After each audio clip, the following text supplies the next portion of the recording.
Don't leave us, Trinity. Please. Kailangan kita. Kailangan ka ng anak natin. Naglulumuhod na pakiusap ni Kyle sa nobyang nais na silang iwan dahil nakuha itong modelo ng isang kilalang skincare corporation sa ibang bansa. Buo nang pasya ko, Kyle. Hindi sumasapat ang perang na ipapasok mo sa bahay na ito. Matayog ang pangarap ko. Gusto kong umangat at magiging hadlang kayong mag-ama sa inaabot kong pangarap.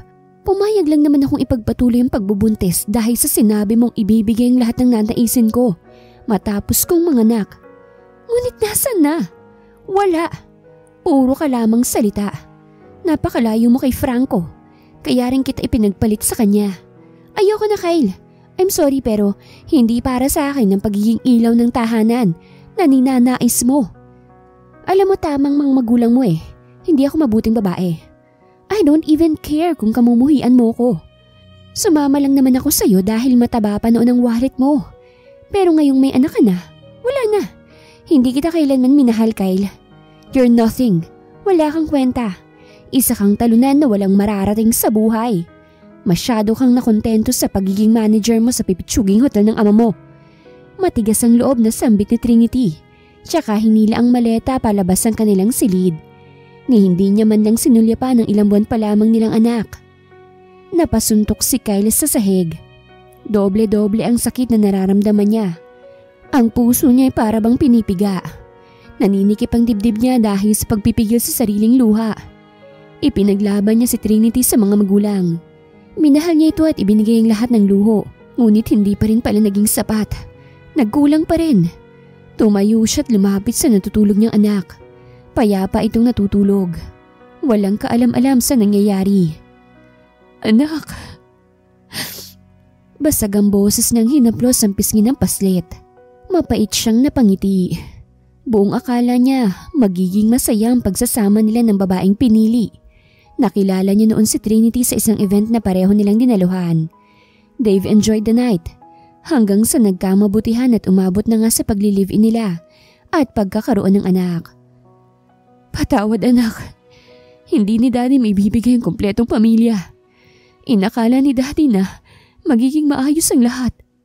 Sumuko sa atin ang mami mo. Nang ganun-ganun lang kadali. Ang sakit, anak, ngunit sisikapin ni Daddy na lumimot sa labis-labis sa sakit para sa'yo. Babangon si Daddy hindi para sa mami mo. Kung hindi para sa'yo, I won't let her come near you. Oras na maabot ko ang tuktok.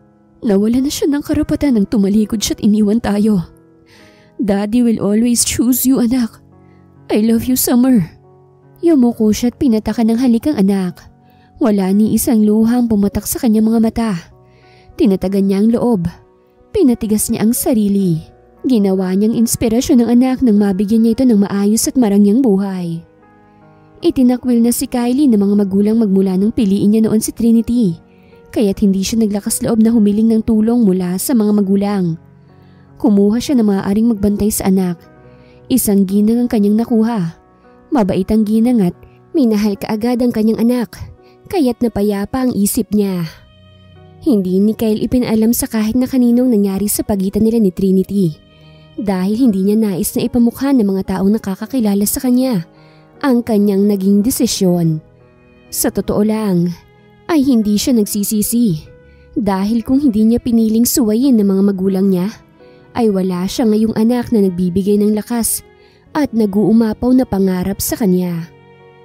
Isang araw habang nasa grocery store para mamili ng gatas ng anak, ay merong babae ang lumapit kay Kyle at inalok siyang ibalandra sa madla ang mga damit na idinidisenyo nito. Malaki ang makukuha kaya't walang pag-aalinlangang tinanggap ni Kyle ang lumapit sa kanya na oportunidad. Sa umaga, ginagampanan niya ang pagiging manager ng kanilang hotel, habang sa gabi naman ay ginagampanan niya naman ang pagiging modelo.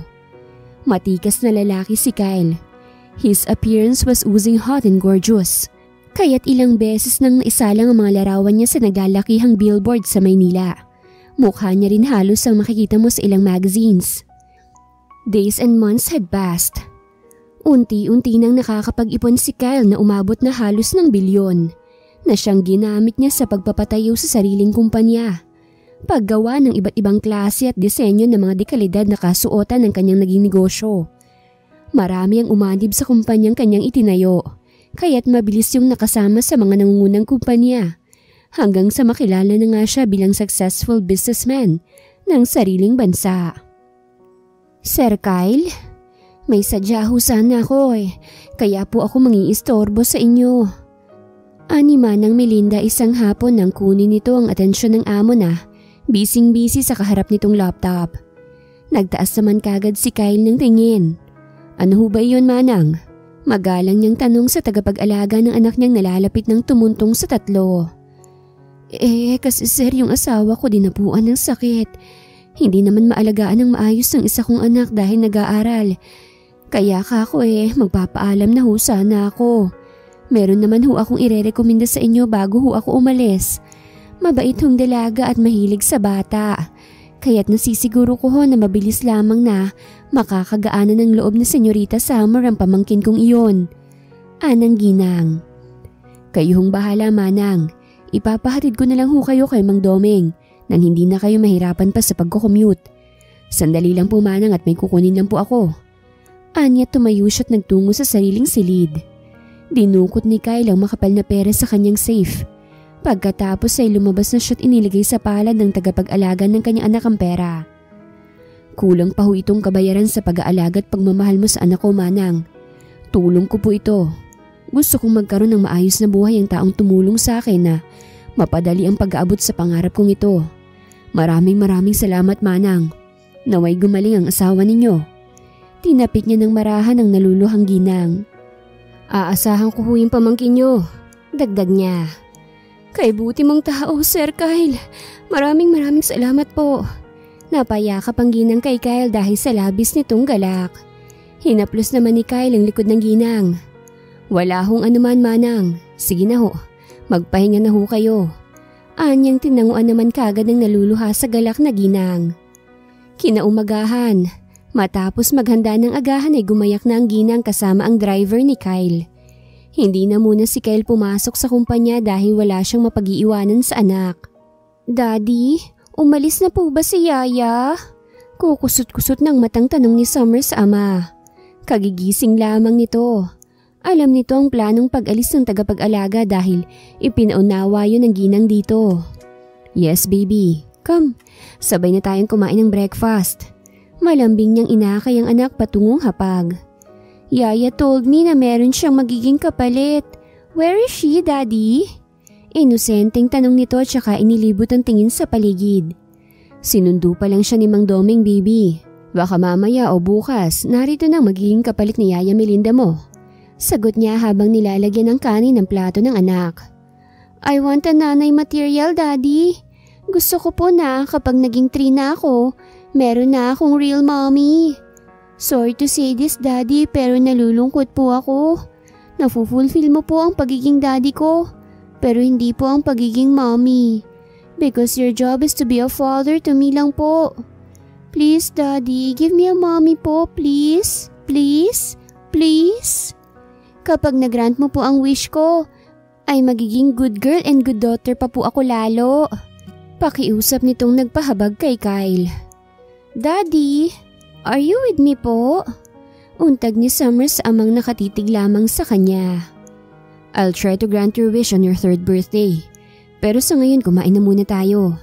Anyang nagpangiti at nagpaningning sa mga mata ng nagagalak niyang anak. Really? Oh Daddy, thank you. You're the best daddy talaga. Bulalas nitong ikinangiti na lamang ni Kyle. Matapos nilang kumain ay nakatanggap si Kyle ng tawag mula sa ama. Napabuntong hininga siya dahil halos 1 taon niya na ring iniiwasan ng mga magulang. Daddy, bakit mo po hindi sinasagot yung phone? Takang tanong ni Summer sa ama nang magpakalong siya sa ama. It's not important kaya hindi ni Daddy sinasagot. Sagot niya. Pero sabi mo, Daddy, lahat ng incoming call sa phone mo importante. Inosente nitong sabi na nagpabuntong hininga kay Kyle. Okay, I'll answer it pero dun ka na muna sa kwarto mo. Kondisyon niyang sinunod naman kagad ng kanyang anak. Napabuntong hininga muna si Kyle nang kunin ang cellphone sa ibabaw ng center table. 1 minuto niya ring tinitigan ng cellphone bago sagutin ang tawag ng ama na bagaman unknown ay kabisado niya naman ang numerong gamit nito. Dad, bungad niya. Kailan mo planong ipagtapat sa amin ang lahat-lahat? Kung hindi pa kami dumalaw dyan sa bago mong bahay nung nasa business trip ka, hindi namin ang mami mo malalamang inabando na kayo ng babaeng yon. Mataas ang boses na saad ng ama niyang nagpakibot sa kanyang sentido. Let's talk about it later. No! Tutol ng ama niya. Pupunta kami dyan ng mami mo at ipaliliwanag mo sa amin ang lahat. Minsan na kaming nagkamali anak at ayaw na namin yung ulitin. Gusto naming makasamang apo namin. Ayusin natin ang naging pader sa pagitan natin anak. Humihingi ako ng tawad sa ginawa kong pagtatakwil sa'yo. Maintindihan mo sana na kaya ko yun ginawa ay para matuto't matanggap mo ang sukli sa mga mali mong desisyon. Alam na mga magulang nakakabuti para sa anak nila. Kaya ko yun ginawa. Patawad anak. Anang ama niyang naintindihan naman kagad ni Kyle. Hindi ako nagtatanim ng galit sa inyo, Dad. Nahihiya ako kaya ako hindi nagpapakita. At kaya ako rin sinasarili ang lahat. Hihintayin namin kayo ng apo niyo dito sa bahay. Anya't ibinaba na ang tawag. Tila nawalan siya ng tinik sa dibdib matapos ang usapan nilang yon ng kanyang ama. Napangiti siya't nagtungo sa silid ng anak nang malinisan niya ito bago dumating ang mga magulang. Baby, may gusto ka bang ikwento kay Daddy? May ngiting tanong niya sa anak habang binibihisan to. Nothing, Daddy. Iling nito. Are you telling the truth? Someone told me na meron daw pumunta ditong oldies. Anya. Hindi ko po gustong maglay sa'yo, Daddy, pero baka po kasi magalit kayo. Lolo and Lola told me po na hindi kayo okay kaya kinip ko po yun as secret. I'm sorry, Daddy. Anang bata na nagpangiti kay Kylie dahil ang cute ng anak niya. Hindi magagalit sa'yo si Daddy. Magtatampo, oo, pero ang galit imposibleng mangyari. Because you are my summer, my everything. I love you, my little summer. Hinagka niya ang noon ng anak na ikinangiti nito. I'm so lucky to have you as my daddy. Ako rin po, Daddy. Hindi ako nagalit kay mami ko kahit na iniwan niya tayo. I choose to understand everything. Pero Daddy, minsan napapaisip po ako. Ano po kayang feeling ng merong mami na mag-aalaga at magmamahal sa akin? Gusto ko pong ma-feel ang yakap ng isang mami, ang kiss ng isang mami, ang care ng isang mami, at ang love ng isang mami. I'm so sad, Daddy. Ngayon ko lang po sinasabi dahil ngayon ka lang po nagtagal dito sa house. Pagtatapat nitong nagpahabag kay Kylie. Sa murang edad ng anak niya, sari-saring emosyon na ang nararamdaman nito. Niyakap ni Kylie ang anak at sa kauna-unahang pagkakataon, tumulo ang luha sa kanyang mga mata. Kahinaan niya ang kanyang anak. I'm so sorry, anak. Promise ni Daddy na magkakaroon ka ng mami. Igagrant ni Daddy ang wish mo. I'll always choose your happiness, anak. Pagpapangako niya. Thank you po, Daddy. Maging ang batay napapaluha dahil sa nararamdamang luha ng ama na dumaloy sa braso niya. Naghiwalay lamang ang mag-ama nang marinig ang buzzer. Hudyat na merong tao sa labas. Narito na ang lolo't lola mo, anak. Imporma ni Kylie sa anak na nagpalaki sa mga mata nito. Really, Daddy? Okay na po kayo? Tanong nitong mabilis na tinanguan ni Kyle. Yay! I love you so much, Daddy. Galak nitong sabi tsaka yumakap sa ama. Gusto mo bang kargahin ka ni Daddy?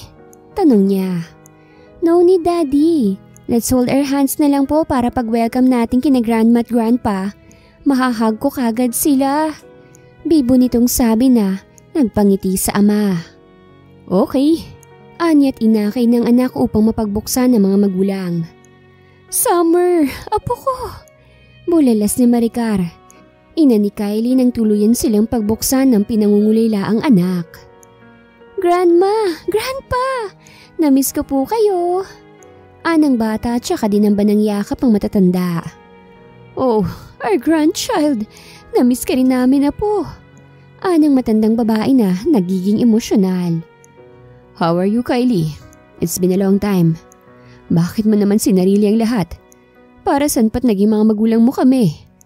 Nagtatampong tanong ni Carlo. Ama ni Kylie nang tuluyan na silang makapasok sa mansyong itinayo ng binata. Kalimutan na lang po natin ang mga nangyari, Dad. Tapos naman na yun. Ang isipin na lang po natin ay ang ngayon. Namiss ko kayo at palagi kayong tinatanong ng apo niyo sa akin. Oras na po para makasama niya kayo. Turan niyang nakapagpangiti sa kanyang ama. I'm so proud of you, anak. Ang layo na ng narating mo.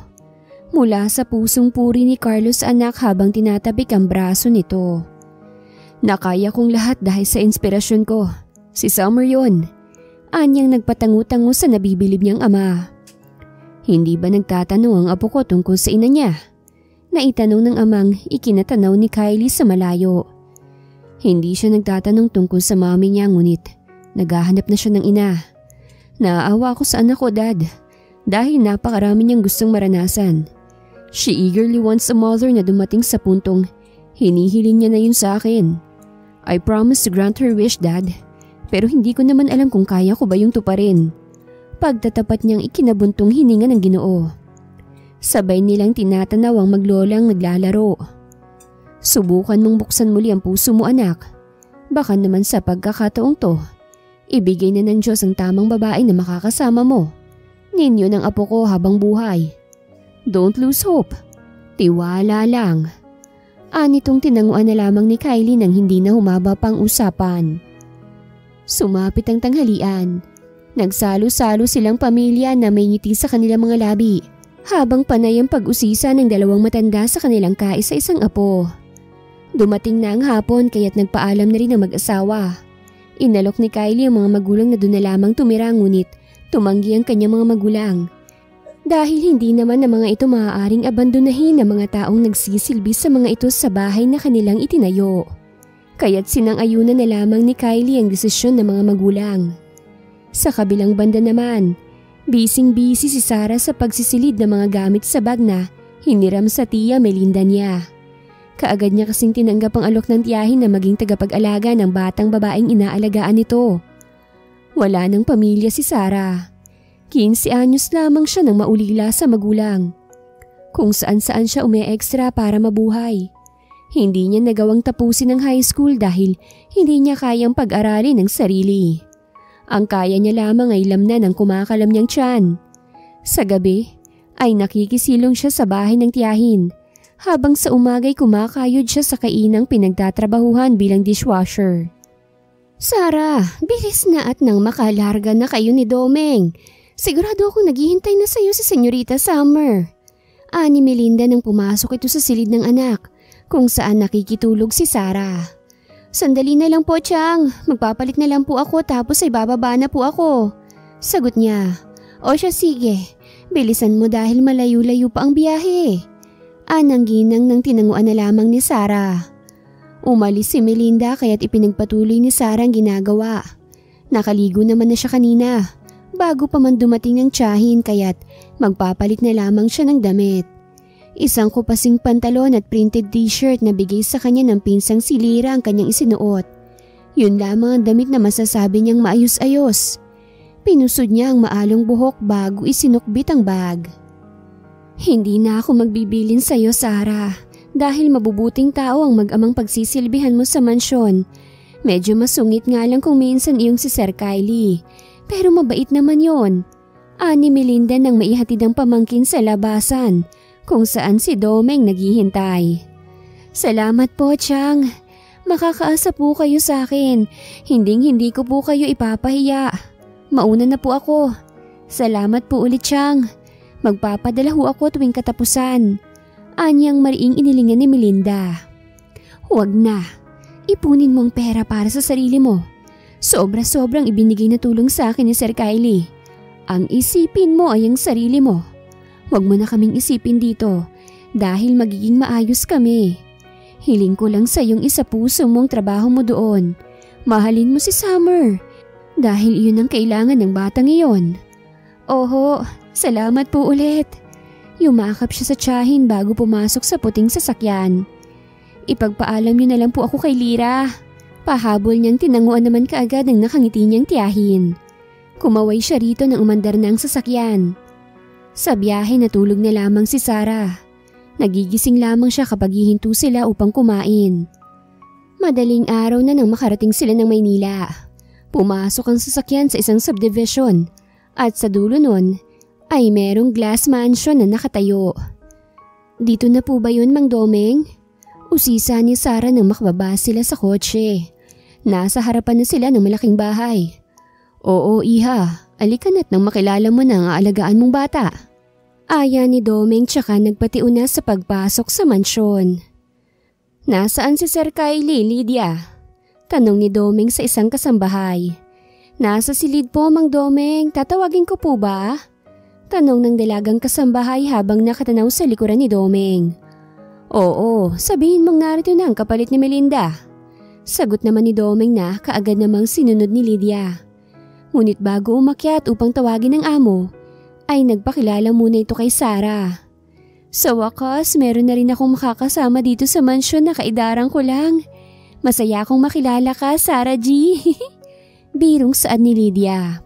Sarah lang, malayong malayo ako sa popstar ng Pinas. Ngiting sambit niyang tinawanan naman ni Lydia.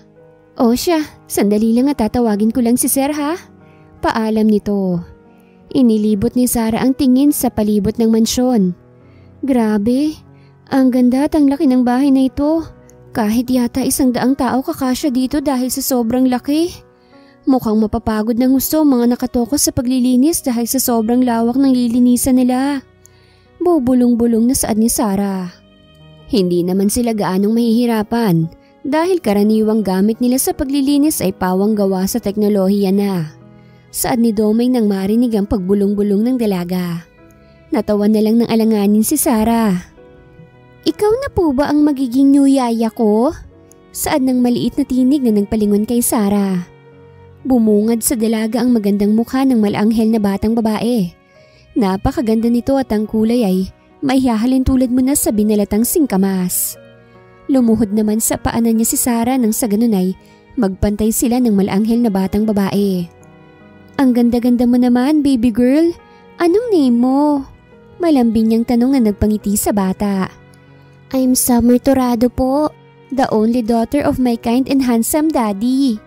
Pakilala ni Summer. Ikaw po, anong name mo? Tanong naman ito pabalik. Tahimik namang pinagmamasdan ni Kylie ang anak at ang babaeng merong matamis na ngiti sa labi.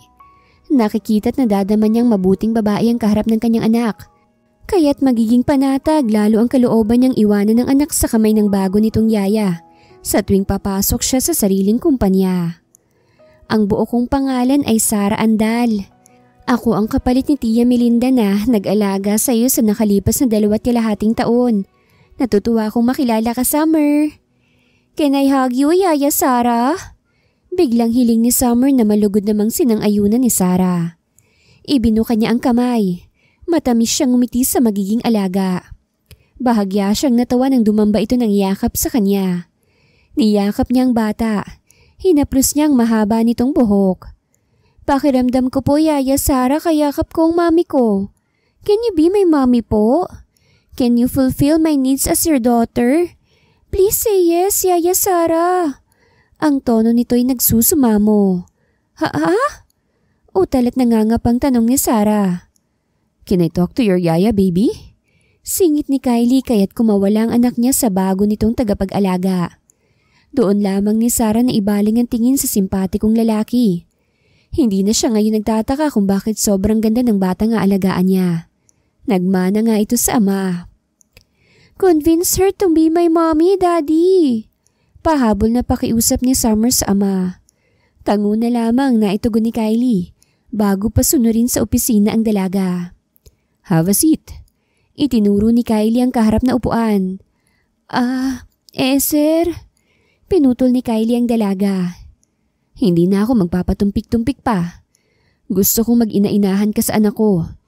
Ituring mo siyang parang sarili mong dugo at laman hanggang naririto ka sa mansyon. Titiriplihin ko ang sahod mo basta't pumayag ka lang. 5 araw mula ngayon. Gaganapin na ang 3 kaarawan ng kaisa-isa kong anak. Gusto kong tuparin mo ang hiling niya. Diretsyang pahayag ni Kylie na nagpakamot sa dalaga. Wala naman pong problema sa akin, sir. Pero hindi po ba't pangloloko po kasi ang gagawin ko? Magiging ina ako sa batang hindi naman po talaga nanggaling sa akin. Huwag niyo po sanang mamasamain, sir, pero nasaan na po ba ang mami ni Summer? Hindi po ba't siya dapat ang pinakikiusapan niyo at hindi po ako na isa lamang yaya? Tanong niyang nagpaigting sa panga ni Kylie dahil ayaw na ayaw niyang nababanggit ang tungkol sa ina ng kanyang anak. Babayaran ko magiging papel mo sa anak ko. Trabaho mo lamang ay ang alagaan ng anak ko at hindi ang magtanong ng kung ano-ano. Masungit na saad ni Kylie na nagpangiwi sa dalaga. Ang high blood niyo naman po masyado, sir. Nagtatanong lang naman ho ako eh. Gusto ko lang naman pong magkaroon ng kahit na konting alam dahil pagiging ina ang gagampanan ko. Rason niya rito. Iniwan niya na kami. Tinalikuran, kinalimutan. Simpleng tugon ni Kylie. Naitikom naman ni Sarah ang bibig. Sapat na ang kanyang narinig para paunlakan ang hiling ng munti. Payag na ho ako, sir. Hindi niyo na ho kailangang dagdagan ng sahod ko. Magiging masaya po akong gampanan ng pagiging ina kay Senyorita Summer. Naiintindihan ko pong nararamdaman ng anak niyo dahil danas ko po yon. Wala na po akong mga magulang. Uli lang lubos kaya't makakaasa po kayong magagampanan kong papel ko sa anak niyo. Pagsang-ayon niyang nagpangiti ng tipid sa among lalaki. Thank you so much, Sarah. Wala hong anuman, sir.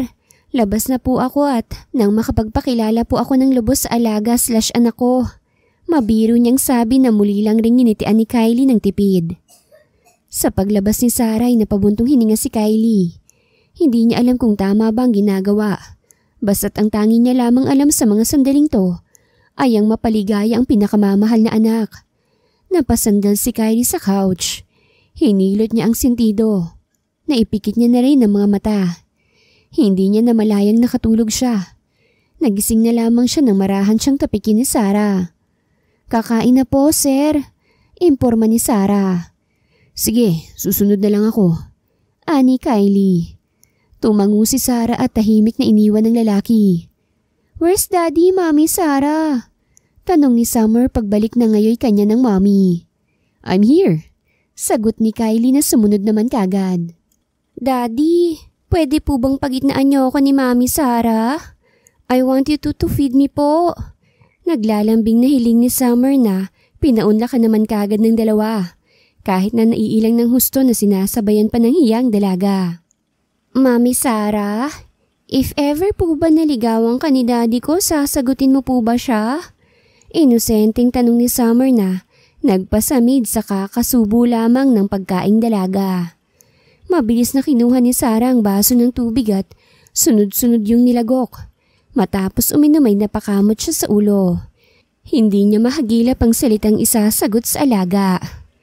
Baby, you're too young para sa mga ganyang usapan. Don't pressure your mommy Sarah too much. Magiging friends kami at iyon lang maipapromise sa'yo ni daddy. Kaya kumain ka na dahil maaga ka matutulog ngayon. Siya na ang sumagot dahil sigurado niyang walang maisasagot na maayos ang dalaga sa tanong ng anak niya. Okay po. Nakangusong pagsang-ayon ng bata. Ipinagpatuloy nilang pagkain ng tahimik. Hindi na muli pang nagsalita si Summer dahil nadismaya ito sa naging sagot ng kanyang ama. I'll make a move na lang para maging family tayo. Sa isip-isip ni Summer matapos nilang kumain. Napangiti ito nang mabuo ang plano niyang iyon sa isipan. Mami Sarah, may boyfriend na po ba kayo? Tanong ni Summer. Tapos na itong linisan ni Sarah. Wala baby, hindi kasi ni Mami Sarah mo prioridad ang boyfriend na yan. Priority ni Mami Sarah ay ang pagkain niya sa araw-araw niya. Sagot ng dalaga. Why po? Bakit food po ang priority niyo? Takang tanong nito. Kasi wala nang mga magulang si Mami Sarah. Kumakayod ako para sa sarili ko. Kaya ako pumayag na maging temporary mami mo dahil ayokong maranasan mo ng lungkot at pangungulilang naranasan ko. Hindi ka man akin, pinapangako kong ituturing kitang parang sarili kong anak hanggat gusto mo at hanggat pinapayagan ng daddy mo. Titigil lamang ako sa pagiging mami sa'yo kapag nahanap na ng daddy mong perfect mami para sa'yo. Gusto kong maintindihan mo baby na ang mga nangyayaring to, hindi pang matagalan. Ika nga hiram lamang kaya enjoy na lang natin, okay ba yon? Anyang ikinangiti ng bata. Tumango ito. Gusto ko maging real mommy ka, Mami Sarah. Anang bata na, ikinangiti na lamang ni Sarah. Hinaplos niya ang ulo nito tsaka niya pinataka ng magaang na halikang noon nitong ikinangiti nito lalo. Super happy ko ngayon, Mami Sarah. Thank you for coming into our life. Huwag mo sana akong iiwan katulad ng ginawa sa akin ng real mom ko. Don't abandon me, Mami Sarah. Promise me that you won't leave me. Hiling nito. I promise, baby. Sige na, mag-sleep ka na. Nandito lang si Mami Sarah. Hindi ako aalis. Babantayan kita. Malambing niyang sabi. Nakaramdam ng awa ang dalaga habang pinagmamasdan ng payapa niya na ngayong natutulog na alaga. Napakalaking kawalan ka. Kayo ng daddy mo sa kung sino mang babae na umabando na sa inyo.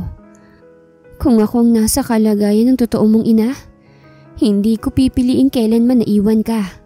Pangako ko sa iyo, Summer, na nandito lang ako hanggat kailangan mo ko. Ituturing kitang parang tunay kong pamilya. Ibubuhos kong buhay ko sa iyo, baby. Dito lang si Yaya, mami mo. Promise, hindi kita iiwan. Pangako niya. Napangiti si Kylie na nakatayo sa labas ng nakausling pinto. Narinig niya ang lahat ng naging usapan ng anak at ng dalaga. Kung sana, kagaya ni Sarah mag-isip si Trinity, hindi sana'y masaya at buo pa rin sila hanggang ngayon. Tunay ngang nakakasira ang sobra-sobrang paghahangad. Umatras si Kylie nang tumayo na si Sarah. Umaakto siyang kadarating lamang nang lumabasan ng silid ng anak ang tagapag-alaga nito. Napatulog ko na po siya, sir. Anya nang magsalubong ang mga mata nila ng amo. Okay, salamat. Sige na, magpahinga ka na. Ani Kylie na tinanguan naman kaagad-agad ng dalaga. Hindi na muna si Sarah dumiretso sa ukopahing silid dahil hindi pa naman siya dinadalaw ng antok. Bumaba na muna siya. Plano niyang makipagkwentuhan sa ilang kasambahay nang makagaanan niya ng loob ang mga ito. Gusto niya ring klaruhin ang narinig ng mga ito patungkol sa pagtayo niyang ina-inahan kay Summer. Instant mommy ang ante niyo.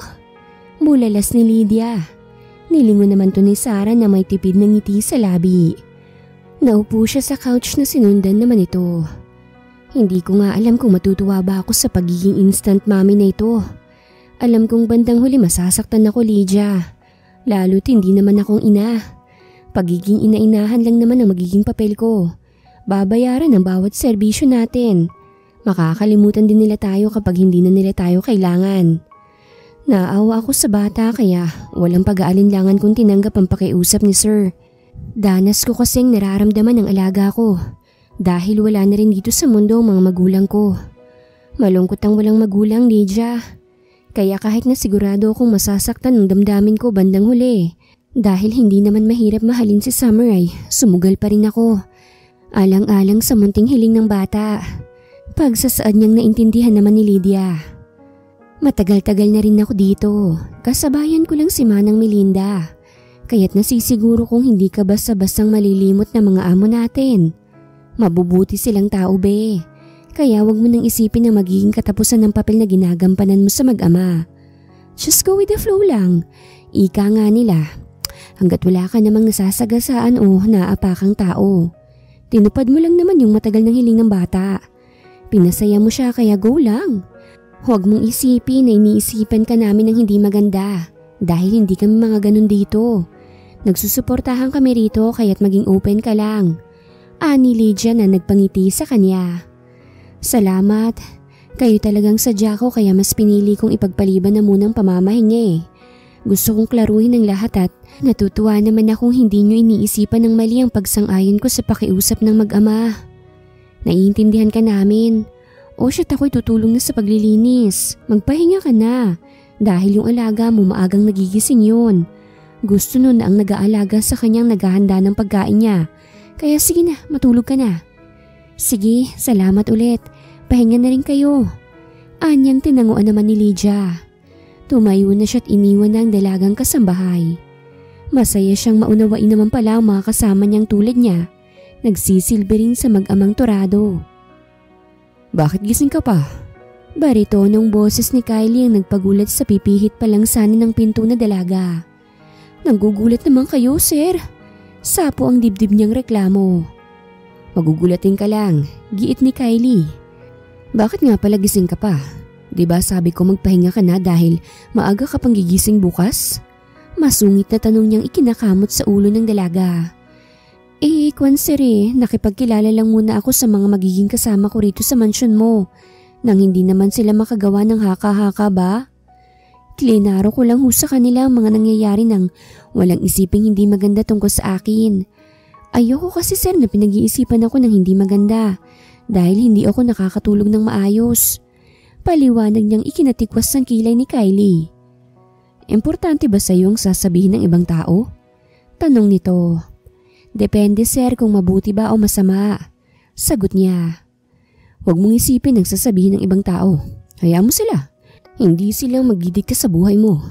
Gawin mo lang ang bagay na sa tingin mo maganda at mabuti. Gawin mo lang mga bagay na magpapasaya sa'yo. Don't mind others. Payo niyang nagpangiti ng tipid sa dalaga. Noted po sir. Sige ho, pasok na ako. Matulog na rin ho kayo sir. Masama ho ang napupuyat. Nakakalawlaw daw po ng jetlog.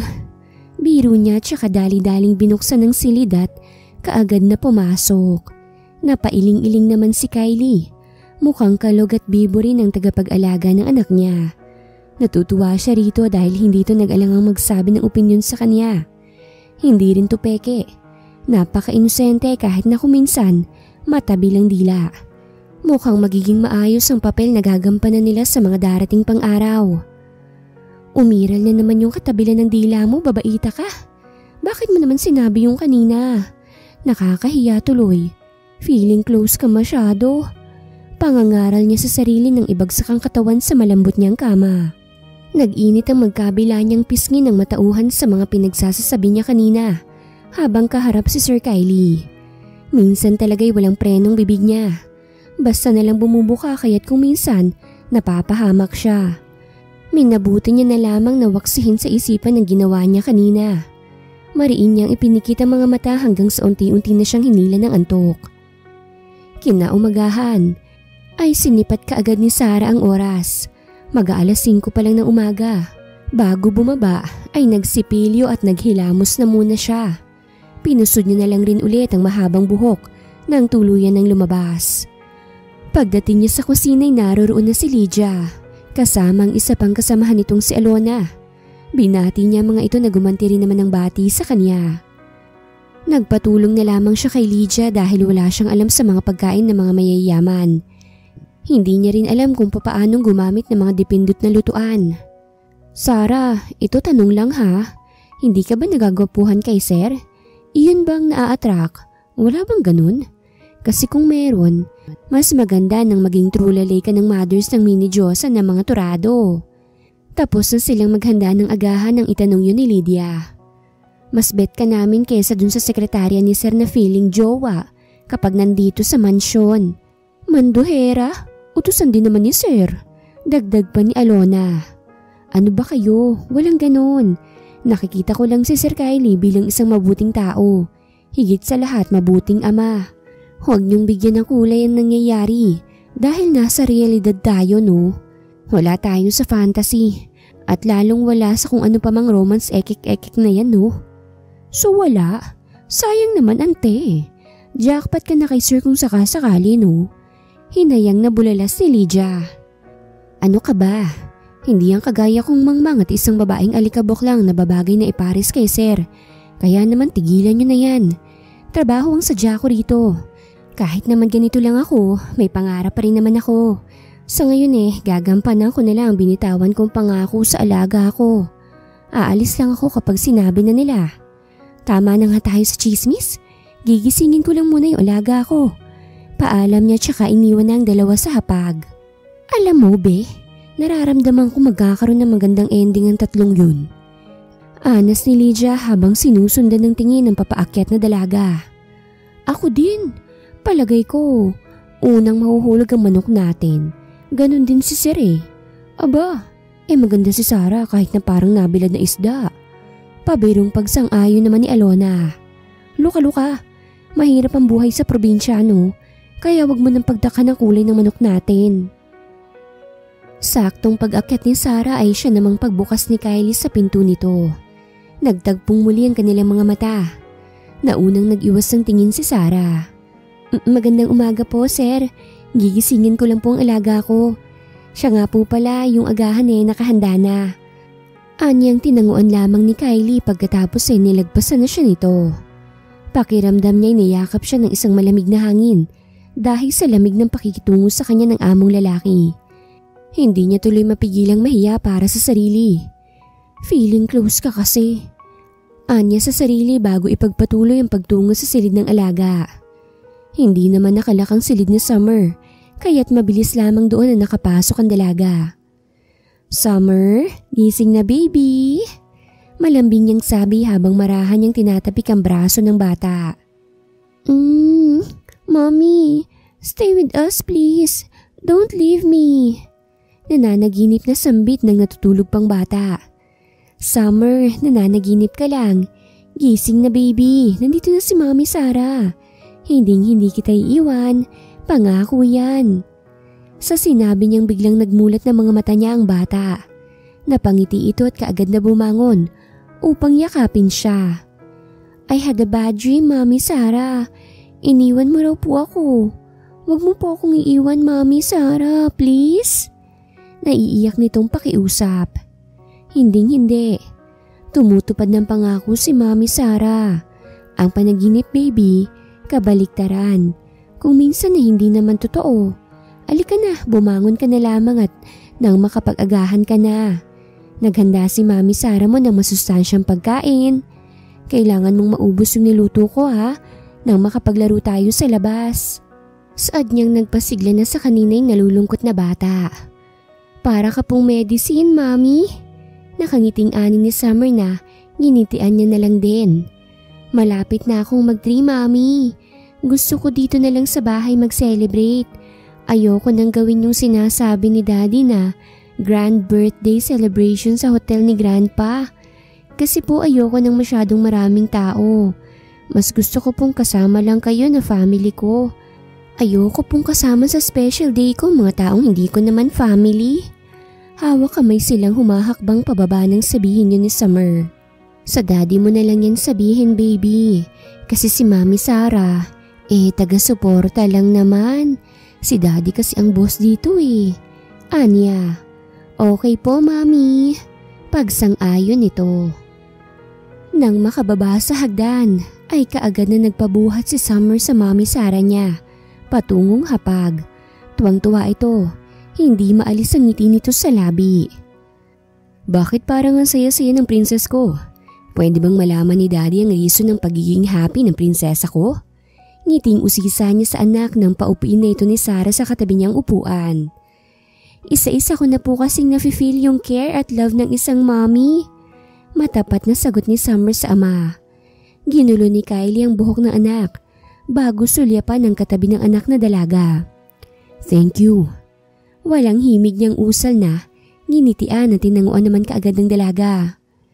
By the way Daddy, gusto ko pong dito na lang sa house natin magsi-celebrate ng birthday ko.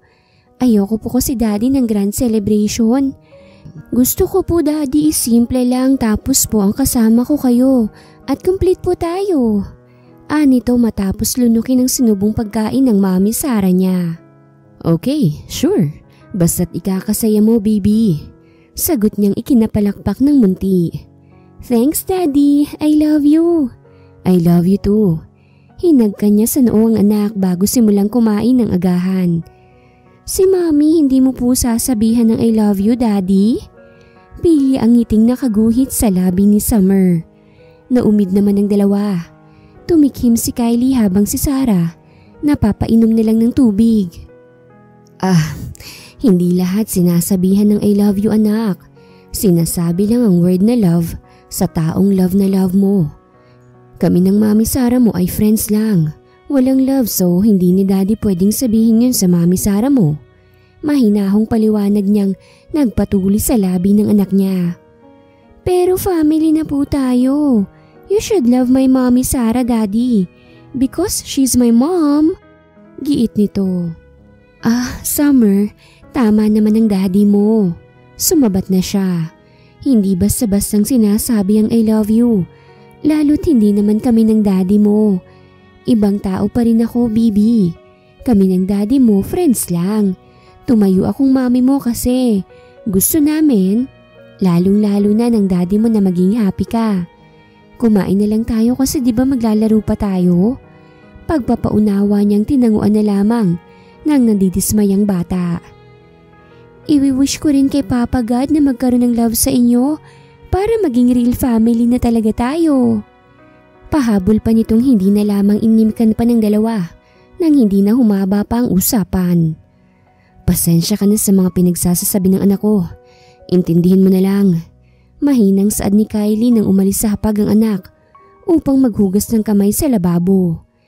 Naiwan silang dalawa dahil parehong hindi pa ubos ang laman ng kanilang mga plato. Hindi niyo po sir kailangan humingi ng pasensya kasi naiintindihan ko pong anak niyo. Malawak ang imahinasyon lalong-lalo na ang mga kagustuhan nila kasi nga po bata pa. Sagot niya. Tumango si Kylie. Matapos nilang mag-agahan ay inaya na muna ni Sarah si Summer sa silid nito nang maitali niyang maalo nitong buhok. Yehey! Na-braid na din sa wakas itong hair ko. Nagpaikot pa sa harapan ng salamin si Summer habang hawak-hawak ang buhok na kinutingting ng Mami Sarah niya. Thank you, Mami Sarah. Malawak ang ngiti sa labi nito nang humarap sa kanya. You're welcome, baby. Halika na nang makapagpaaraw ka rin. Hinawakan niya ito sa kamay at inakay palabas. Sa hardin sila nagtungo dahil doon ay malawak ang Bermuda grass na pwede nilang upuan. Laro tayo ng taya-tayaan, baby. Ako ang unang magiging taya tapos ikaw naman ang tatakbo. Tapos huhulihin kita. At kapag nahuli na kita, ikaw naman ang magiging taya, okay ba yun? Paliwanag niyang sunod-sunod na tinanguan ng na-excite na munti. Ready ka na ba? Mabilis ka bang tumakbo, baby ni Mami Sarah? Ngiting tanong niya. You'll see, Mami. Pagyayabang nitong ikinatawa niya. O sige, takbo ka na pero hanggang dito lang tayo sa may Bermuda ha. Para kung sakali mang madapa ka, hindi ka gaanong masasaktan. Baby, gusto lang sabihin ni Mami Sarah na normal lang ang madapa, okay? Normal yon dahil kailangan nating madapa sa buhay nang matuto tayong bumangon. Noted po, Mami Sarah. Saludong saad nitong ikinatawa niya. Habulin mo ko, Mami. Tumakbo na ito ng mabilis kaya't tumakbo na rin si Sarah. Naghahabulan ng dalawa sa palibot ng Bermuda kung saan nasisikatan ng araw. Napangiti ng lihim si Kylie na nakatanaw sa bintana ng kanyang silid. Ngayon niya lamang nakita ang sobrang kaligayahan sa mukha ng mahal niyang anak. You're amazing, Sarah. Naisatinig niya. Wait, what am I saying? Napailing-iling siya nang mapagtantuang sinabi. Pumihit na lamang siya dahil kailangan niya pang pumasok sa kumpanya. Marami-rami na namang trabaho kaya't kailangan niya ng tumuloy. Huli ka! Kinulong niya sa bisig ang bata nang madakip ito. Ang bilis mong tumakbo, baby. Pahinga na muna tayo. Saad niyang sinang-ayunan naman ng mapahagikik na bata. Naupo sila sa Bermuda. Mabilis ni Sarang tinuyo ang pawis ni Summer. Saktong pagkatapos niyang punasan ng pawis ng alaga ay ang pagdating ng ama nito. Tiningala niya ito at nang magtagpo ang kanilang mga mata, biglang pumitik ang puso niya. Bigla siyang nakaramdam ng kaba. Aalis na ako. Ikaw nang bahala sa anak ko ha. Huwag masyadong magpapakapagod. Bago man ng halian, painumin mo siya ng vitamins niya. Tatawag ako mamaya para kamustahin ang anak ko.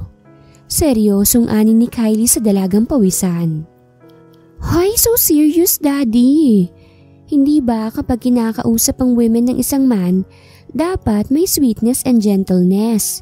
You said it to me. Pagpapaalala nito sa ama. Lihim na napangiti si Kylie nang pamulahan ng pisngi ang tagapag-alaga ng kanyang anak. Naging aligagari ng mga mata nito nang tapunan niya ito ng tingin. I'll have to go, baby, kasi malilate na si Daddy. Take care habang wala si Daddy. Ikaw rin, Sarah. Sinunod niya ang sinabi ng anak kaya tuwang-tuwa to. Yehey! Ang sweet na ni Daddy sa mami ko. Next, Daddy, kiss naman, okay? Pili ang sabi nitong nagpangiwi kay Sarah. Habang si Kylie, Napapangiti na lang ng lihim. Baby, hindi naman na kailangan yun tsaka bawal yun. Mag-asawa lang ang nagkikiss, okay? Nagkanda utal niyang paliwanag sa alagang inilingan lamang nito. You're my parents, so normal lang po ang pagkikiss? Pero baby, hindi naman ako. Hayaan mo na. Pigil ni Kylie sa dalaga. Basta't masaya ang anak ko. Tsaka mo na lang sa kanya ipaintindi kapag kaya niya nang intindihin ng lahat. Sa ngayon, sang-ayunan na lang natin ang hindi na siya malungkot pang muli. Mahinang usal niyang tinanguan na lamang ng dalaga. Go ahead, ikaw na munang bahala sa anak ko Paalam niya. Bye baby. Umupo siya sa paanan tsaka niya pinatakan ng halikang noon ng anak. Huwag pasaway sa Mami Sara, okay? Bilin niya. I won't kasi good girl po ako. Sagot nitong ikinangiti niya. Sa pag-alis ni Kylie ay doon lamang nakahinga ng maluwag ang dalaga. Nasapo niya bigla ang dibdib. Naaabno na ba tong puso ko? Kapag malapit si Sir, grabe yung kaba ko. Grabe yung tibok. Ano bang nangyayari sa akin? Hindi kaya may sakit na ako sa puso? Tanong niya sa isipan. What are you doing, Mami Sara? Takang tanong ni Summer sa kanya. Wala. Ano lang baby, medyo napagod si Mami Sara. Halika na't maligo na tayo dahil parehas na tayong nangangamoy suka. Inamoy niya pa ang leeg nitong ikinahagik-hik nito. Sabay tayo, Mami Hiling nitong malugod niya namang sinang-ayunan. Sa opisina, hindi ni Kylie mapigilan ng pagguhit ng ngiti sa kanyang labi. Napaka-inosente ng bagong tagapag-alaga ng kanyang anak at natutuwa siya. Iba yung ngiti natin ngayon, Chairman Mukhang hindi si Summer ang dahilan. Huhulaan ko. Babae ang dahilan ng pagngiti-ngiti mo, no? Ano, tama ba ako? Ani Miguel, matalik niyang kaibigan simula pa nung college sila. Business partner niya rin to kaya palaging naliligaw sa opisina niya. Ano bang pinagsasasabi mo? Anak ko lang ang dahilan ng mga ngiti ko. Wala nang iba. Bakit ka nga pala naligaw? Anong masamang hangin na naman ang nagdala sa'yo rito? Pagliligaw niya sa usapan. Sus, deny ka pa. Pumunta ako sa bahay mo kasi akala ko nandun ka. Nakita ko yung morenang nag-aalaga kay Summer. She's damn pretty. Bagay na bagay ang tan skin niya sa kanya. May boyfriend na ba siya? Pwede ko ba siyang sulutin? Hindi pa rin ito tinatantanan si Kylie. Back off, Miguel. Madiing sambit niyang ikinangisi ng kaibigan. Hoy, single naman ako Tsaka naghahanap ako ng babaeng makakasama ko. Yung pang matagalan At mukhang yung tagapag-alaga ni Summer magandang gawing asawa. She's pretty nice. Mabait at mukhang housewife material. Ganong babae ang gusto kong makasama sa iisang bubong. Pagpapatuloy nito. I said back off. Huwag mo siyang isali sa mga babaeng pinaglaruan at pinaluha mo. Ano bang sadya mo't nandito ka? Nasa tono niya ng pagkairita sa kaibigan dahil hindi niya nang talaga nagugustuhan ang mga lumalabas sa bibig nito. Ang init masyado ng ulo mo. Naupo ito sa kaharap na silya tsaka pinag-cross ang binti. Gusto ko lang namang ibalita na nandito na sa Pilipinas si Trinity. She's alone at mukhang may binabalak tungkol sa anak niyo. Sa sinabing yun ni Miguel ay biglang nagngit-ngit ang kalooban ni Kylie. Hindi ko siya hahayaang makalapit. Ni kahit ang makitang anak ko, hindi ko hahayaang mangyari. Matigas niyang sabi, tsaka tinawagan ng sariling abogado. Kailangan niyang maging handa, lalo pat wala pa sa tamang edad ang anak niya. Palaging ina ang merong karapatan sa bata pagdating sa batas. I won't let her. Nagkiskisa ng bagang niyang sabi. Nanariwang muli sa alaala niya ang araw na iniwan sila ni Trinity. Wala tong karapatan sa anak niya. Sisiguraduhin niyang hindi ito magtatagumpay sa kung anuman ang binabalak nito para sa anak niya. Relax, man. Kahit sang korte naman kayo makarating, sigurado naman akong mananalo ka dahil inabando na kayo ng babaeng yun. Isa pa, ikaw ang pipiliin ng inaanak ko kaysa dun sa retukadong babae na yun. Marami kaming magpapatunay na wala siyang kwentang ina. I also have my proof na hindi lang pangarap niya ang dahilan kaya niya kayo iniwan. Lalaki. Nagkataon kasi na nung dinalaw ko si Mommy sa Spain, naaktuhan kong gumagawa ng milagro yung babae na yun sa kotse ng lalaki niya. Kaya kinuhanan ko. Maging si Miguel ay galit at inis kay Trinity. Ito kasi ang karamay noon ni Kylie. Dito si Kylie naglalabas ng sama ng loob. Mabalik tayo sa usapan tungkol dun sa yayan ni Summer. Type ko siya, Kylie. At kung wala naman siyang nobyo ipagpapaalam ko sana siya sa'yo. Enough! Salubong ang kilay niyang pigil sa kaibigan. Itinuturing ni Summer na mami si Sarah. Maghanap ka na lang ng iba. Huwag mo nang isali sa listahan mo si Sarah. Seryosong sambit niyang nagpangisi kay Miguel dahil hinuhuli niya lang naman ang kaibigan. Wala naman siyang balak na ligawan ng dalaga. Oo, aaminin niya't na-attract siya dito. Ngunit hindi naman niya ugaling manulot. Kaya niyang maghanap ng babae sa isang pitik lamang ng kanyang daliri. Nagpaalam na rin si Miguel matapos ang ilan pa nilang usapan. Tanghalian na kaya tumawag na si Kylie sa cellphone ng anak. Daddy! Bungad ni Summer nang sagutin nito ang tawag ng ama. Hi baby, kumain ka na ba? Tanong niya. Yup, napakain na po ako ni Mami Sarah ko. Napaliguan na rin po niya ako. Nasa baba lang po siya kasi gagawa niya daw po ako ng orange juice. Sagot nitong ikinangiti ni Kylie. Good. Matulog mamaya, okay? I love you. I love you too, Daddy. Nagpaalam na siya dahil dumating na ang pinabili niyang pagkain sa sekretarya. Sinong kausap mo, baby? Tanong ni Sarah pagpasok sa silid ng alaga. Dala ang ginawa niyang orange juice dito. Si Daddy po, Mami. Sinabi niya po na love niya tayo. Sinabi yun ng daddy mo? Hindi naniniwalang tanong niya. Yes, Mami. Daddy also asked me kung anong ginagawa mo. Sinabi niyang wag akong makulit nang hindi ka mapagod ng sobra sa pag-aalaga sa akin. Nagki-care kasi sa iyo ang daddy ko, Mami Sarah. I think like ka ni daddy ko. Sunod-sunod nitong wika. Sorry, Papa God, sa paglalay ko. Walang himig na usal nito nang mag-iwas ng tingin ng Mami Sarah niya. Mami Sarah, akin na po yung juice ko. Malambing niyang hingi sa hawak pa ring juice ng dalaga. Alanganing ngiti ang gumuhit sa labi ni Sarah bago ibigay ang ginawang inumin ng bata. Mami, bakit nag-red bigla yung cheeks mo? Takang tanong ni Summer nang mapansin ang pamumula ng pisngi ng Mami Sarah niya. Mainit kasi baby.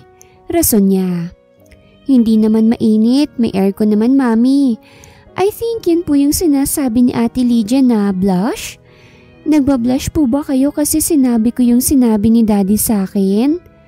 Tanong nito tsaka sinimsiman ang laman ng baso. Hindi, naiinitan lang talaga ako. Sige na, ubusin mo na yan tapos ay matulog ka na. Sagot niya na lamang. Nagpapasalamat siyang sinunod ng alaga niyang sinabi niya. Sabay tayong matulog, Mami. Tabi tayo at hug mo po ako. Paglalambing nito nang tuluyang maubos ang iniinom. O sige. Matamis siyang ngumiti tsaka tumabi sa alaga. Hinag kanyang noon nito tsaka ito niyakap. Mami Sarah? Can you sing me a lullaby po? O sige. Malambing niyang tugon. Saglit siyang nag-isip bago simulang kantahin ang dati inaawit sa kanya ng ina noong nabubuhay pa ito. Sinimulan na niyang awitan ng bata. Napangiti si Summer. Isinuksok pa nito ng lalo ang sarili sa dalaga hanggang sa tuluyang makatulog. Nang matapos kantahin ng awiting sa ugoy ng duyan, ay tahimik na pinawi ni Sarah ang tumulong luha sa kanyang mga mata. Ang kantang yun ay nagpapasariwa sa kanya sa nakaraan habang nabubuhay pa ang mga magulang. Mahal kita, Summer. Kahit nasabihin pa nilang hindi tayo magkadugo at hindi ka sa akin mismo nanggaling. Karapat dapat na mahalin ang mabuting bata na kagaya mo. Hindi aalis sa tabi mo si Mami Sarah. Pangako yan. Iyon ang tagpong nabungaran ni Kylie kaya't sumilay ang nagagalak ng ngiti sa kanyang labi. Tila hinahaplos ang puso niya sa mga narinig at nasisilayan. Marahan siyang umatras ng yumakap ng dalaga sa kanyang anak. Matutulog na ang mga ito kaya't hindi na siya mangiistorbo. Nagtungo siya sa silid. Magpapalit siya ng damit. Mas pinili niya na lamang na sa bahay kumain. Ilang taon na rin siyang nagpapakasubsob sa trabaho.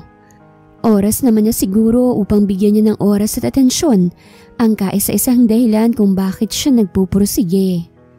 Matapos magpalit ay tinawagan niya si Miguel. "Oh, namiss mo naman ako kagad." Pangbubuska ni Miguel matapos sagutin ang tawag niya. Rumolyo ang mata ni Kylie dahil sa sinabi ng kaibigan. "May pabor akong hihilingin. Gusto kong makabawi sa anak ko. Ilang araw na lang din ay birthday niya na. Kaya't ibibigay ko ang buong oras at atensyon ko sa kanya. Ikaw na munang humalili sa akin. Ikaw na munang bahala habang pinupunan ko ang pagkukulang ko sa anak ko." Anya. "Ang inaanak ko lang ba talagang dahilan o pati yung yaya niya?" Ngising tanong nitong ikinailing-iling niya. "Napakamalisyoso mong kalalaki mong tao ka. Anak ko lang ang rason. Sige na, ibababa ko na dahil nagugutom na ako." Hindi niya na hinintay pang sumang-ayon ng kaibigan. Ibinaba niya na kagad ang tawag. Kumpiyansa naman siya sa kakayahan ng kaibigan dahil kahit na babaero ito at puro kalokohan ng alamay, magaling to pagdating sa pagmamanage ng negosyo. Paglabas, ay nadaanan niya ang silid ng anak. Tulog na tulog ang dalawa kaya't napangiti siya. Naalala niya bigla ang sinabi sa kanya ng ama na buksan niya ang puso. Siguro ay ito na ang tamang oras upang sundin niya ang payong yun ng lalaking magulang. Lumapit siya sa pintuan tsaka yun sinara. Bumaba na rin siya pagkatapos. Sa hapag ay biglang napatawag ang mga magulang ni Kylie. Kinakamusta ng mga ito ang kanilang apo. Sa usapan nila ay nabanggit na rin ni Kylie ang hiling ng anak sa birthday nito na isang simpleng selebrasyon lamang ang tanging magaganap. Namangha naman ang dalawang matanda na nasa kabilang linya dahil naiisip na kaagad ng apo nila ang patungkol sa mga simpleng bagay. Ikaw anak, kamusta ka naman? Wala pa rin bang kulay?" Makahulog ang tanong ng ama niya sa kanya. "Maayos naman ako, Dad. Siguro, panahon na rin para sumubok akong muli. Pero sa pagkakataong to ay gusto kong kayo na munang unang huhusga." Anyang ikinatuwa ng mga magulang niya. "Pupunta kami dyan mamayang hapon. Dyan lang kami hanggang sa matapos ang kaarawan ng apo namin. Hindi ba sa susunod na araw na yon, Kylie anak?"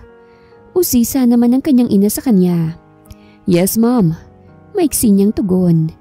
Tinapos niya na rin ang tawag nang masimulan niya na ang pagkain. Saktong pagkatapos niya ay tinawag ang pangalan niya ni Mang Domeng na nasa entrada ng dining. Pinalapit niya ito at tinanong kung anong sadya. "May babae ho kasi sir sa labas. Trinity daw ho ang pangalan at gusto niya raw kayong makausap nang hindi siya mag-eskandalo." Alalang imporma ni Mang Domeng na nagpaigting sa panga ni Kylie. Nakuyom niya bigla ang kamao ng iwanan ng hapag. "It's been a while." Nahihiya ang ngiting nakaguhit sa labi ni Trinity. Ang bumungad sa kanya matapos niyang buksan ng pabalya ang gate. "What are you doing here?" Malamig at madiing tanong niya sa dating nobya. Napabuntong hininga ito. Expected niya na mangyayari ito kaya't tinatagan niya talaga ang loob. "Wag na tayo magbula-bulahan pa, Kylie. Alam kong alam mo kung bakit ako naririto. Gusto ko makita ang anak ko. Where is she? Where's my daughter?" Kung magsalita ito'y para bang walang ginawang mali. Ani mo'y hindi inabandona ang anak noon. "Wala kang anak. Anak ko lang, Trinity. Nawalan ka ng karapatan mula nang tinalikuran mong responsibilidad mo sa kanya. Hindi mo siya makukuha sa akin. Ilalaban ko ang kustodiya ng anak ko. Kahit na saang korte pa tayo umabot. Marami akong alas na maaaring sumira sa pagkatao, maging sa reputasyon mo bilang isang modelo. Sisiguraduhin kong hindi kanya makikita o kahit na makilala man lang. Dahil sa ating dalawa, ikaw tong walang kwenta. Wala kang kwentang tao. Wala kang kwentang ina. Umalis ka na, Trinity, habang nakakapagtimpi pa ako. Alis!" Nagsusumiklab ang galit niya sa dating nobya. Nakita niya ang pagguhit ng sakit sa mga mata nito. Ngunit wala na iyong epekto sa kanya. Galit na lamang ang tanging niyang nararamdaman para sa babae. "Pakiusap, Kylie. Gusto kong makita ang anak ko. Hindi na rin naman magtatagal ang buhay ko. Natanggap ko na ang karma. Kinarma na ako, tinanggap ko yun. Dahil naging makasarili ako. Sarili ko lamang ang iniisip ko. Pangarap ko lamang ang tanging mahalaga sa akin. Nagsisisi ako ng sobra. Kung maaari nga lang na ibalik ang oras gagawin ko. Stage 4 breast cancer. Yun ang sakit na umuunti-unti sa buhay ko. Binigyan na ako ng ultimatum ng doktor. Sinabi niyang manatili na lamang ako sa bahay. Ngunit hindi. Hindi ko kayang hindi makita kahit na isang beses man lang ang anak kong si Summer. Pakiusap kay Leo. Kahit isang beses lang. Ipakilala mo ko sa kanya. Hindi ko hinihiling na patawarin mo ko. Sige, kamuhian mo ko. Basta't hayaan mo lang ako makita ang anak ko kahit na sobra ng huli. Tumulo ang luha sa kanyang mga mata. Damang-dama niya ang sakit. Isang taon na naging maayos ang takbo ng buhay niya sa Spain. Naging successful model siya tulad ng pinapangarap niya. Ngunit isang gabi ay nakaramdam siya ng kakaiba sa katawan. Inignora niya yon hanggang sa lumala at malaman na nga niyang may taning na pala ang buhay niya. Nakuha niya na ang sukli sa mga kasalanang ginawa niya. Pagkagulat naman ang rumihistro sa mukha ni Kylie matapos marinig ang lahat ng yon mula mismo sa bibig ng dating nobya. Nakuyom niya ang kamao. Galit siya kay Trinity ngunit hindi niya ni minsan hiniling na mawala ito. Wala siyang hiniling na masama ukol dito. Kapalaran ng siyang may gawa. Lahat ay merong sukli. On her 3rd birthday, alam mo naman yon, hindi ba? Tanong niya. Tumango ito. 2 araw mula ngayon, tsaka ako siya ihaharap sa'yo. Hindi ko kinakatuwang nangyari sa'yo. Ni minsan, hindi ko hinangad na karmahin ka. Masakit ang ginawa mo sa amin ngunit natanggap ko na yun. I forgive you. Hindi ko ipagkakait ang kapatawaran.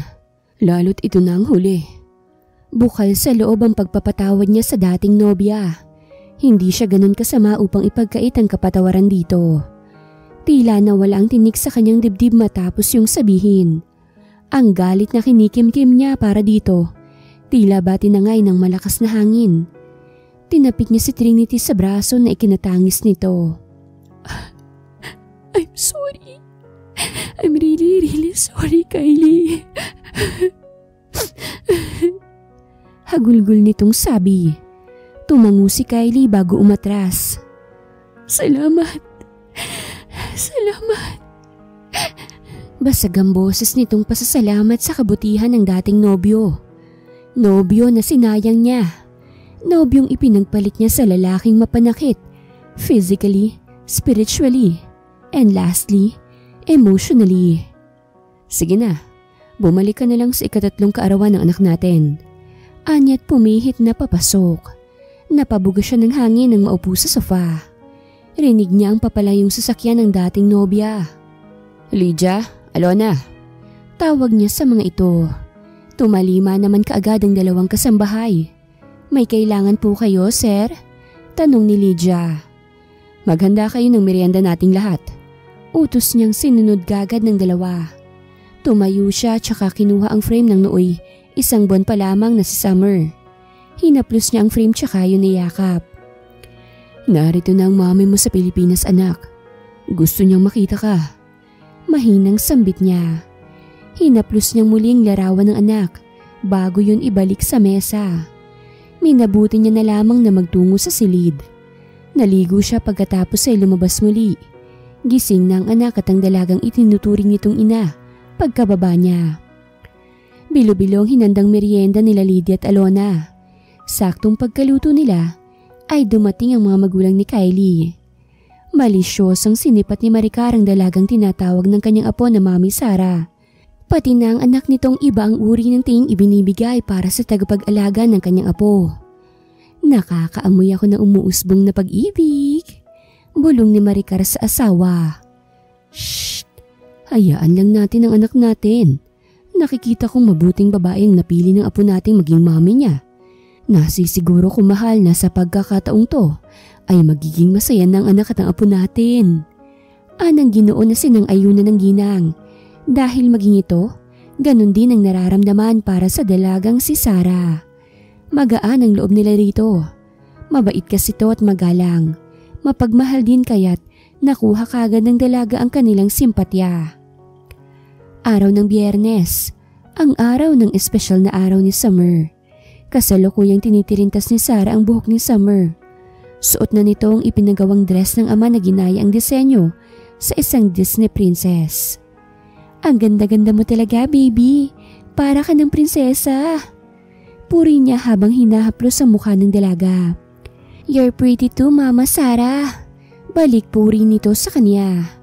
Happy birthday! Kinuha niyang regalong ipinatong sa kama. Isang linggo pa lamang siya sa mansyon kaya't wala pa siyang nakukuhang sahod. Ngunit dahil kaarawan ng alaga niya hindi naman maaaring wala siyang ibibigay rito. Marunong siya sa pagguhit kaya't naghanap siya na maaaring magamit upang maiguhit niya ang mukha ng alaga. Pasensya ka na, baby kung ito lang ang nakayanan ni Mami Sarah mo. Wala pa kasing pera si Mami kaya ito lang nakayanan ko. Happy birthday ulit! Ibinigay niya rito ang ginuhit niyang larawan nito na nagpalaki sa maliit na mga mata ng munti. Wow! Ang ganda, Mami! Thank you so much po! Ngayon lang ako nakatanggap ng ganitong present. I'll keep it and ipapa-frame ko po ito, Mami. Kasi super pretty ko dito. Niyakap nito ang natanggap na regalo. Pagkatapos ay itinabi yun ng tawagin na sila ni Lydia. Let's go na po, Mami. Inabot nito ang palad ni Sarah tsaka hinila palabas. Huwag ka pong aalis, Mami Dito ka lang palagi sa tabi ko. Hiling nito pagkababa. Lahat ay kinantahan ng happy birthday ang celebrant. Pawang ang lahat ay may handog kaya tuwang-tuwa ang bata. May gusto pang magbigay ng gift sa'yo, baby. And she also wanted to meet and greet you a happy birthday. Ani Kylie nang lumapit sa anak. Really, Daddy? Nasa na po? Inilibot nito ang tingin hanggang sa huminto sa babaeng naglalakad palapit sa kanila. Meron itong hawak na malaking teddy bear. Happy birthday, Summer! Happy birthday, Summer! Happy birthday, happy birthday! Happy birthday, baby! Umiiyak si Trinity habang kinakanta yun sa anak. Natahimik ang lahat at hindi magawang magsalita, ni hindi ng dalawang matandang magawang sumbatan ng hindi naman imbitadong bisita. Umatras si Sarah. Wala man siyang alam sa mga nangyayari ngunit nasisiguro niyang hindi estranghera ang lumuluhang babae na ngayoy kaharap na ng bata. Baby ko! Basag ang boses na tawag ni Trinity sa anak. Lumuhod siya at iniabot ang maliit nitong palad. Pinisil niya yun at dinala sa labi. Baby, I'm sorry. I'm sorry sa nagawa ni Mami. Patawad, anak. Nagkamali si Mami ng naging desisyon. Mapatawad mo pa sana ako. Luhaan niyang hinaplos ang mukha ng anak. Mas lalo pa siyang napaluha ng pawiin ng anak niya ang mga luhang nagsisipaglaglagan sa kanyang mga mata. Stop crying na po. I'm not mad at you po kaya hindi niyo po kailangang mag-sorry. May ngiti sa labi nito habang hinahaplos ang luha ang mukha ng totoong ina. Na-fulfill na po ni Mami Sarah yung pagkukulang niyo kahit na ilang days ko pa lang siyang nakakasama. I'm happy to finally meet you, Mommy. Sana this time, ako naman po ang piliin mo. Choose to be with me, Mommy. Oh, baby. Humagulgol na si Trinity. Konsensyang-konsensya siya. Papaano niya ba nagawang iwan ng anak niya? I'm sorry. I'm really sorry. Sunod-sunod niyang paghingi ng tawad sa anak kahit sobra nang naninikip ang dibdib niya. Stop na po, please. Ayoko pong mag-cry kasi papangit po ako. Pigil nito ang luha kaya't sinikap ni Trinity na pigilan ng halo-halong emosyong lumulukob sa buo niyang pagkatao. Niyakap niya ang anak tsaka ito pinupog ng halik. Binitawan niya lamang ang anak nang magpakarga na ito sa isa pa nitong mommy. Napangiti si Trinity dahil hindi na mararanasan ng anak niya ang kakulangan sa magulang. Nakikita niya ang kabutihan ng dalagang may hawak sa anak niya. Lumapit siya sa mag-asawang turado at buong mapagpakumbabang humingi rito ng kapatawaran na hindi naman sa kanya ipinagkait na mag-asawa. Make a wish bago maiblow ang candle, baby. Ani Kylie sa anak. Nagtipon-tipon na sila sa harapan ng hapag kung saan punong-puno ng iba't ibang klase ng pagkain. Lahat ng wish ko, Daddy, ay nag-grant na po. Kaya wala na po akong mawi-wish pa. Kung meron man siguro, ay maging complete family tayo.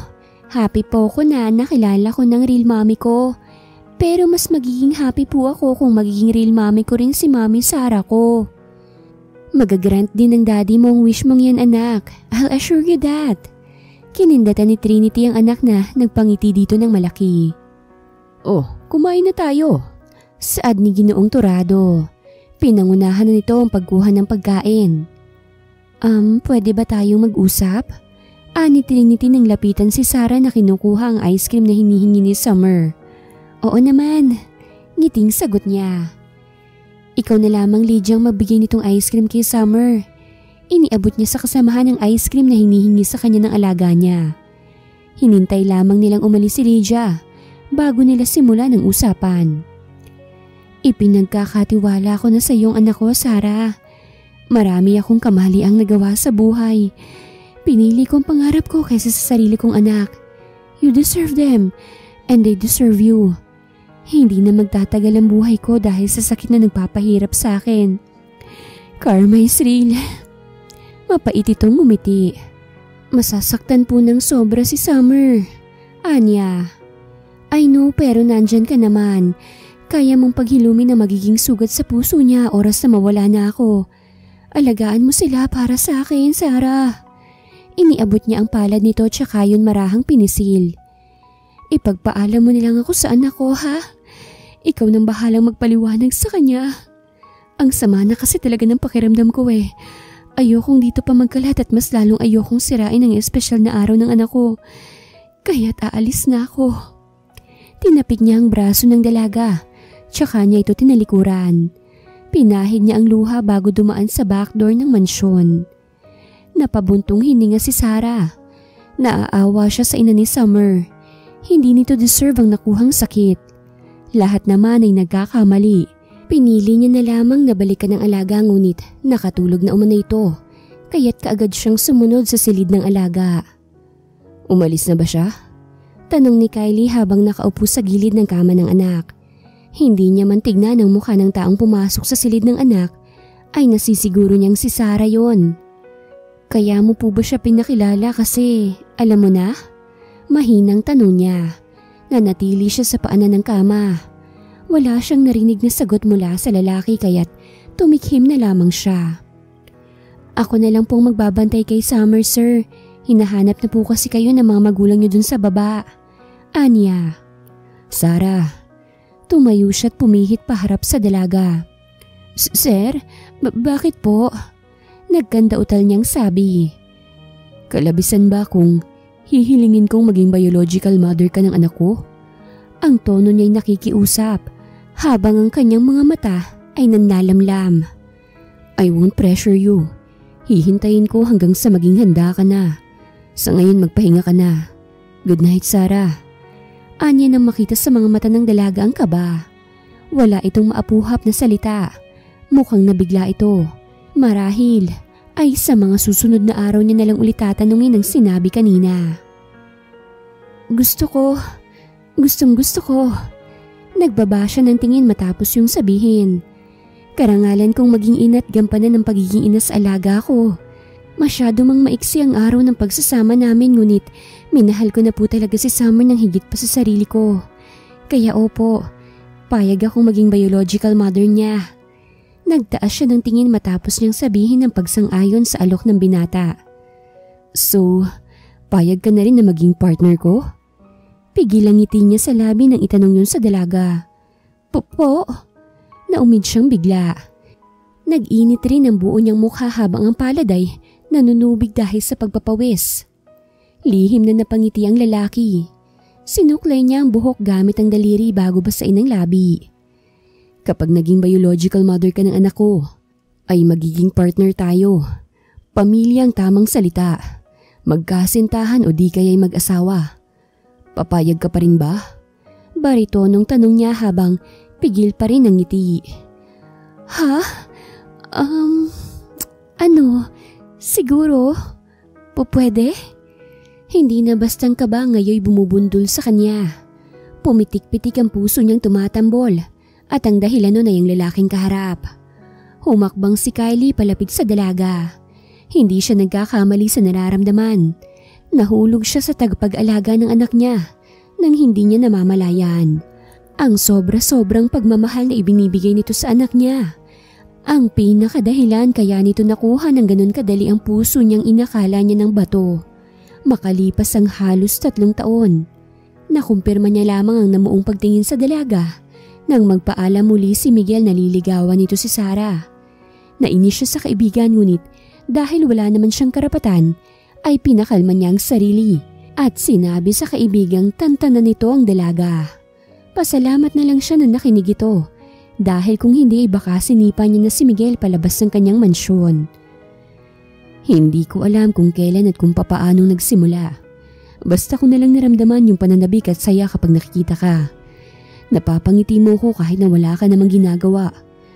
Gustong gusto kong palagi kong masilayan ang matatamis mong ngiti.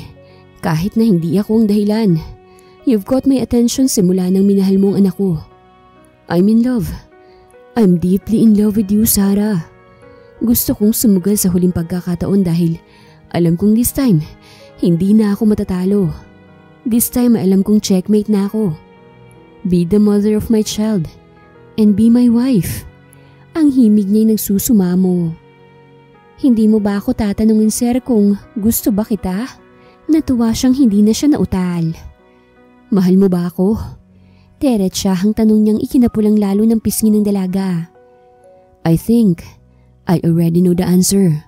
Kumpiyansa niyang sabi. Mali ka, sir, kasi hindi po kita mahal. Pigil ang ngiti niyang sabi na nagpawala sa ngiti ni Kylie. Tila ba nalugi ito at ngayoy pasan na niya ang mundo kaya't hindi niya mapigilang hindi matawa. Ang cute niyong magtampo, sir. Sapo niyang tiyan dahil sa kontrolado niyang pagtawa. Nasa loob pa rin kasi sila ng silid ni Summer at natutulog pa ito. Baka magising sa ingay nilang dalawa.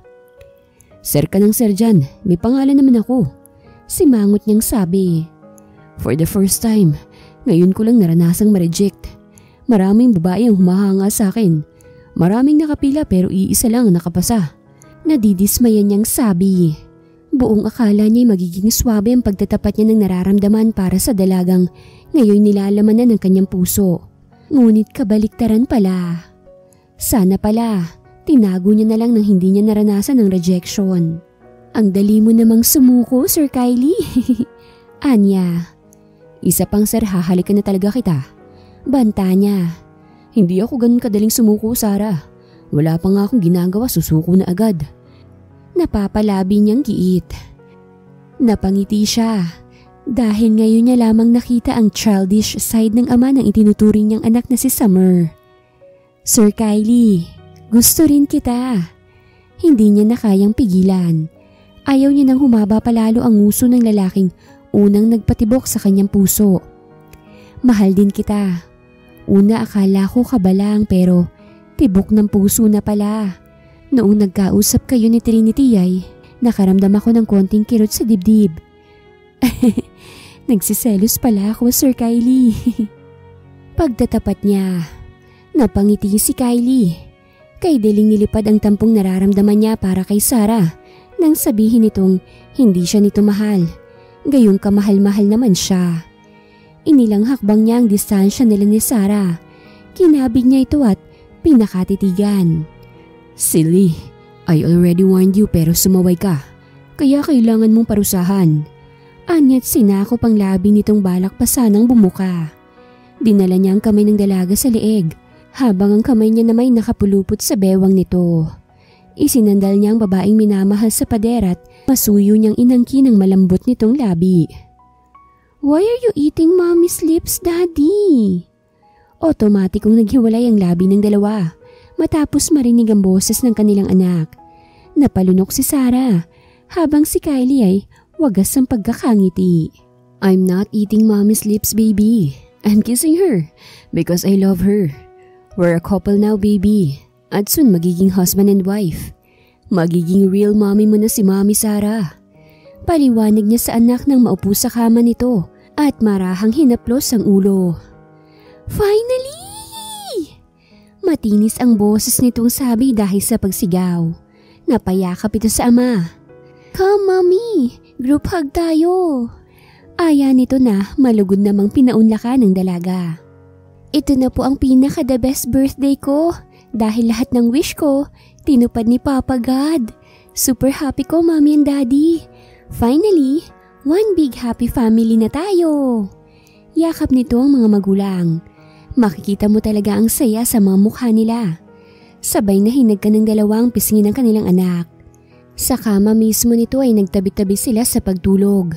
Wala silang kaalam-alam na naririnig ng dalawang matanda ang usapan nilang tatlo. Kaya't tuwang-tuwa mga ito na umabot pa sa puntong kaagad na inutusan ng mag-asawa ang personal nilang sekretarya na ihanda na ang kasalang Kylie at Sarah. Mahigit 1 taon rin bago ginanap ang kasalang Kylie at Sarah.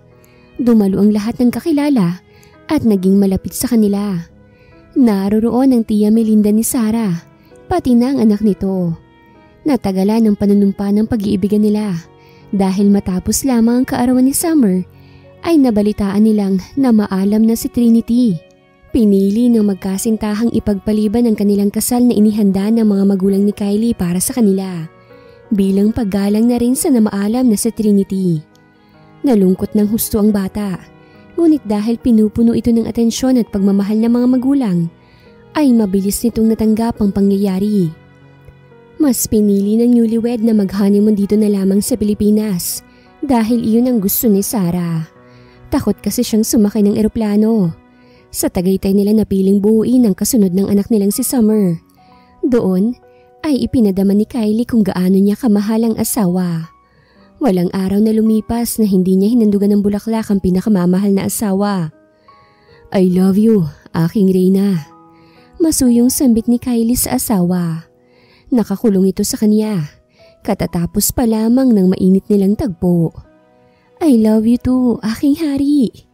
Puno ng pagmamahal niyang tugon na ikinangiti ng gwapo niyang asawa. Napagdikit niya ang mata nang maramdaman ng mainit nitong labis sa kanyang noo. Isiniksik niya lalo ang sarili sa asawa hanggang sasabay na silang hinila ng antok. Positive, Kylie! Magiging daddy ka na ulit! Naluluhang saad ni Sarah matapos makita ang resulta ng ginamit na pregnancy test na ipinabili niya ng lihim kay Lydia. Really, wife? Oh goodness, thank you! Maingat niyang niyakap ang asawa. Pinupog niya ito ng halik dahil sa labis na tuwa. What's going on, Daddy? Mommy? Usisa na ngayon 4 na taong gulang na si Summer. Hinarap ng mag-asawa ang kanilang anak, tsaka nila sabay na ibinukang kamay. Tumakbo naman kagad si Summer at kaagad na nagpakulong sa yakap ng mga magulang. Magiging ate ka na, baby, saad ni Kylie, kaya't namilog ang mga mata ng kanyang anak. Walang salita ang lumabas sa bibig ng bata. Kumawala lamang ito sa kanila at mabilis na idinikit ang tenga sa manipis na tiyan ng kanyang mommy. Hi, little sister or little brother. Bilisan mong paglaki para maalagaan ka na ni ate, okay? I love you, little one ni Ate Summer. Hinalikan nito ang tiyan ng mommy niya na ikinangiti ng kanyang mga magulang. Ipinaalam nila ang pagdadalang tao ni Sarah sa mga magulang ni Kylie, kaya't ora mismo ay sumugod ito sa mansyon at kung ano-anong masustansyang pagkain ang binibigay sa buntis na si Sarah. Bumawi ang dalawang matanda sa ikalawa nilang apo. Naging madali ang lahat para kay Sarah dahil bukod sa alaga siya ng mga biyanan, ay alagang-alaga rin siya ng napakagwapo niyang asawa. Mas naging hands-on pa si Kylie nang isilang ni Sarah ang baby boy nila. Natanggap nila ang kaligayahang tahimik nilang hinihiling sa Diyos. Ginantimpalaan ang lahat ng kabutihan nilang ginagawa. Kaya't ngayon wala na silang ibang hiling kung hindi ang kaligtasan ng kanilang pamilya, pati na ng mga taong nakapalibot at malapit sa kanila. Wakas.